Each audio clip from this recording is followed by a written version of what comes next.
Salam sejahtera untuk kita semua. Shalom, Assalamualaikum. Salam kebajikan, Rahayu. Om Swantiastu. Ya Ahohu. Halo guru-guru hebat. Perkenalkan, nama saya Yaki Maruzaluku, calon guru penggerak Angkatan 9 dari SMK Swasta Kristen PNKP Zaman. Di video kali ini, saya membuat sebuah video pendek yang membahas tentang pendidikan yang berpihak pada murid, yang tentunya sesuai dengan konteks diri murid dan sosial budaya di daerah asal yang bertujuan untuk menggambarkan pemikiran filosofis Ki Hajar Dewantara sesuai dengan pengetahuan dan pengalaman baru yang saya peroleh. Ada 4 hal yang menjadi gambaran umum dalam pembahasan ini, yaitu 1. Memaparkan penerapan ide gagasan sesuai dengan pemikiran KHD. Kedua, alasan yang kontekstual mengenai penerapan ide gagasan sesuai dengan pemikiran KHD. Yang ketiga, mendemonstrasikan hasil penerapan ide gagasan terkait pemikiran KHD secara kontekstual. Dan keempat, tantangan dan solusi penerapan pemikiran KHD sesuai dengan konteks kelas dan sekolah. Oke teachers, here we go. Pendidikan merupakan upaya untuk menuntut kekuatan kodrat pada diri setiap anak agar mereka mampu tumbuh dan berkembang sebagai manusia maupun sebagai anggota masyarakat yang bisa mencapai keselamatan dan kebahagiaan dalam hidup mereka.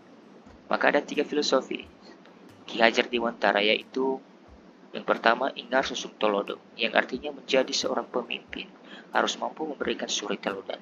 Yang kedua, Imado Bangun Karso, yang artinya seseorang di tengah kesibukannya harus juga mampu membangkitkan atau menggugah semangat. Dan ketiga, yaitu Tutpuri Handayani, seseorang harus memberikan dorongan moral dan semangat kerja dari belakang. Maka untuk mengembangkan sekolah atau bahkan proses pendidikan di ruang kelas secara efektif, ada 3 asas filosofi pendidikan Ki Hajar Dewantara yang dilakukan, yaitu continue. Artinya pengembangan yang dilakukan harus berkesinambungan, dilakukan secara terus-menerus dengan perencanaan yang baik. Suatu kondisi yang baik tidak mungkin dapat dicapai dalam sekali waktu seperti sebuah sulap. Tahap demi tahap, pengembangan dilakukan dengan rencana yang matang. Yang kedua adalah convergent. Artinya pengembangan yang dilakukan dapat mengambil dari berbagai sumber di luar, baik melalui buku-buku, pengalaman-pengalaman, dan sebagainya. Dan yang ketiga adalah concentris. Artinya pengembangan pendidikan yang dilakukan harus tetap berdasarkan kepribadian kita sendiri. Tujuan utama pendidikan adalah menuntun tumbuh kembang anak secara maksimal sesuai dengan karakter kebudayaannya sendiri. Filosofi Ki Hajar Dewantara menunjukkan bahwa untuk mencapai tujuan pendidikan dapat dilaksanakan dengan metode student center, yang artinya adalah menghamba pada anak, di mana cara ini tercermin pada semboyan pendidikan Tutpuri Handayani. Menghamba pada anak artinya mementingkan kepentingan anak dari segalanya dan juga menekankan bahwa pembelajaran berpusat pada siswa. Dengan memberikan penghormatan sepenuhnya pada siswa, menghamba pada siswa, di mana artinya adalah segala bentuk tuntunan ditujukan untuk pemenuhan kebutuhan siswa. Alasan kontekstual penerapan pemikiran Ki Hajar Dewantara. Karena perkembangan pengetahuan di era digital saat ini, informasi sangat cepat dan mudah diakses yang menyebabkan dan mempengaruhi siswa tidak mudah memahami budaya di daerah asalnya. Supaya permasalahan tersebut dapat teratasi, saya berusaha menerapkan pemikiran KHD untuk mengenalkan budaya lokal, khususnya Nias Utara, kepada siswa guna menebalkan kodrat siswa. Salah satu budaya lokal Nias Utara adalah Amedolang Diniha. Amedolang merupakan warisan nenek moyang yang turun-temurun kepada masyarakat Nias.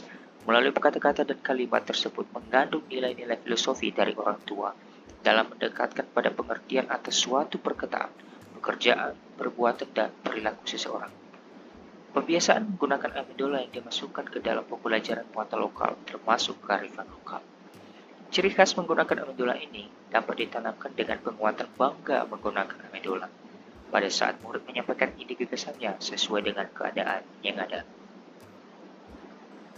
Pada perencanaan, guru membuat perangkat pembelajaran, media pembelajaran, dan penugasan sesuai dengan konteks pembelajaran. Pada pelaksanaannya, siswa secara berpasangan merancang sebuah percakapan dengan menggunakan Amedolang Diniha dengan pengantar bahasa Inggris. Setelah teks dibuat, siswa mempraktekkan percakapan tersebut dan memvideokan, kemudian diserahkan kepada guru. Kita lihat contoh praktis siswa yang menggunakan amigdala linear.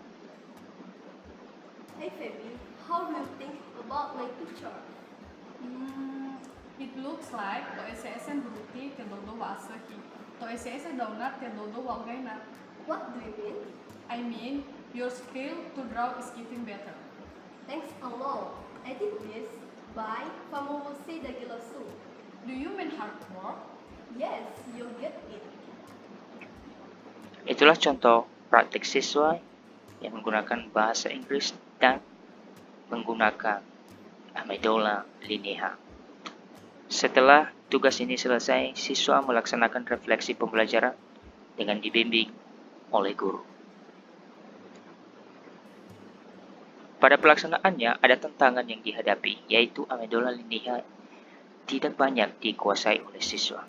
Disepakati sebagai solusinya adalah mempelajari amigdala linear melalui buku yang tersedia dan bertanya kepada orang tua di rumah, kemudian menggunakannya saat sedang berbicara sesuai dengan konteks kehidupan sehari-hari. Adapun tanggapan kepala sekolah, pembelajaran ini sangat unik dan kreatif. Amigdala linear memang budaya yang seharusnya terus dihidupkan dan dilestarikan karena memiliki arti mendalam pada kehidupan sehari-hari. Terima kasih atas idenya, supaya lebih ditingkatkan lagi. Itulah video pendek yang saya buat untuk menggambarkan tentang pendidikan yang berpihak pada murid. Demikian, terima kasih.